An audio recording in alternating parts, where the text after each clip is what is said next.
Terus dibilang dokter penipu. Walaupun yang jual skincare dokter, jangan percaya, dia penipu masyarakat. Kalau itu bukan penipuan, maka kita layak bertanya, berapa banyak korban yang harus...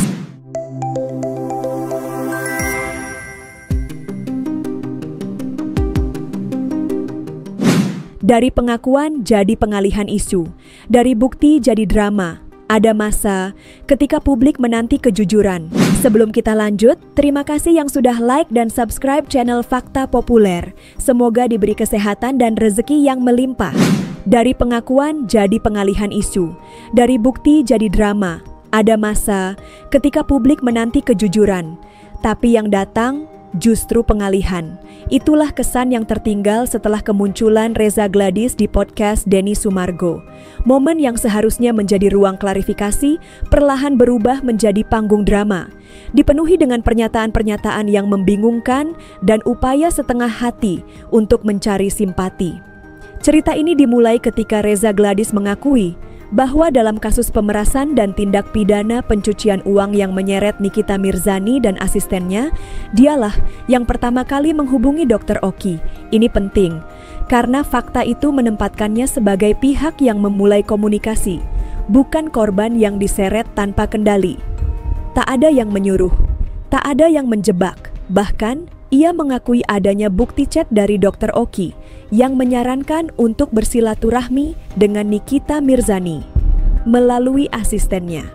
Yang menghubungi duluan Dr. O, kamu atau dia? Karena kita sering berkomunikasi, ya aku telepon, tapi nggak diangkat, ya udah. Berarti kamu yang duluan?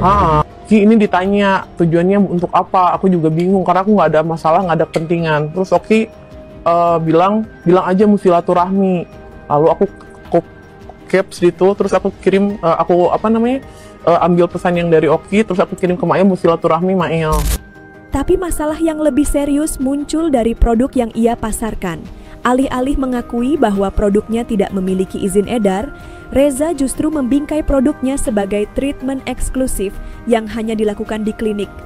Ini karena pasien itu diarahkan untuk datang ke klinik. Iya, tapi di sini kamu nunjukin sudah ada BPOM-nya untuk itu ya? Iya, betul. Dan ini aku jual di live itu, aku jual treatment juga.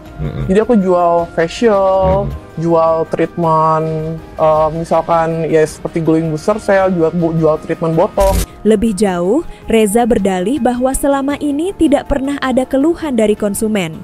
Ia bahkan menyatakan produknya sudah tidak dijual lagi, bukan karena bermasalah, tapi karena tidak ada komplain. Emangnya ada kendala dengan treatment ini? Maksudnya ada pasien yang komplain gitu? Tidak ada yang komplain.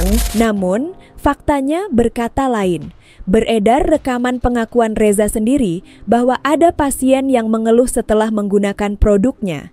Ia bahkan menyebut alasan berhenti menjual adalah karena produk tersebut memang menimbulkan masalah. Iya, si booster cell itu tuh buat pasien buat di klinik. Saya pun malah ikut aku kan. Itu 2023 kita jualan itu. 2023 sama awal tahun. Ternyata pasiennya datang, makanya kita nggak jual aja. Pernyataan ini menunjukkan bahwa apa yang ia sampaikan di podcast tidak mencerminkan kenyataan, sebuah bentuk pengelakan yang justru memperkuat keraguan publik. Lebih ironis lagi, ketika semua bukti sudah mengarah pada penyimpangan, Reza tetap menolak disebut menipu, seolah menjual produk tanpa izin dan menyebarkannya ke publik tanpa pengawasan medis adalah sesuatu yang bisa dibenarkan. Terus dibilang dokter penipu. Walaupun yang jual skincare dokter, jangan percaya, dia penipu masyarakat.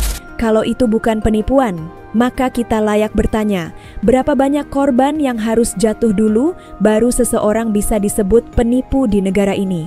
Dan bagian paling lucu adalah ketika ia membahas gaya hidup mewahnya. Flexing di media sosial dibantah dengan alasan hanya untuk hiburan.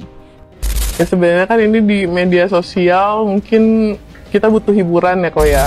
Padahal semua tahu flexing bukan hiburan. Flexing adalah strategi membangun citra agar publik percaya agar konsumen yakin, agar dagangan laku. Tapi saat kebusukan mulai tercium, narasinya mendadak berubah.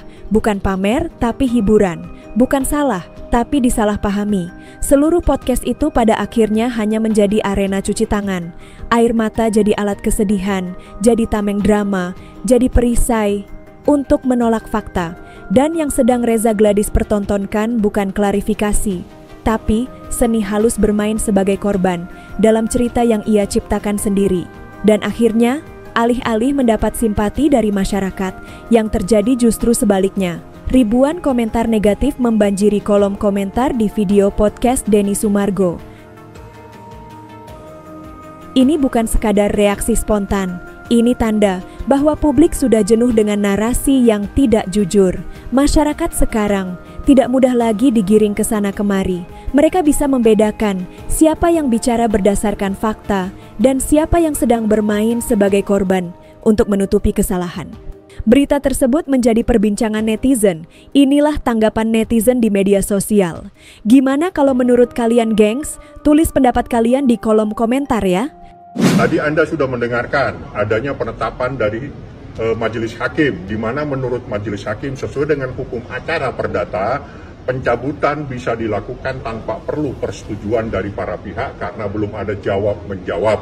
Dan alhamdulillah sudah dikabulkan, maka terhitung sejak hari ini perkara nomor 489 adanya gugatan Wan Prestasi dinyatakan dicabut dan berakhir.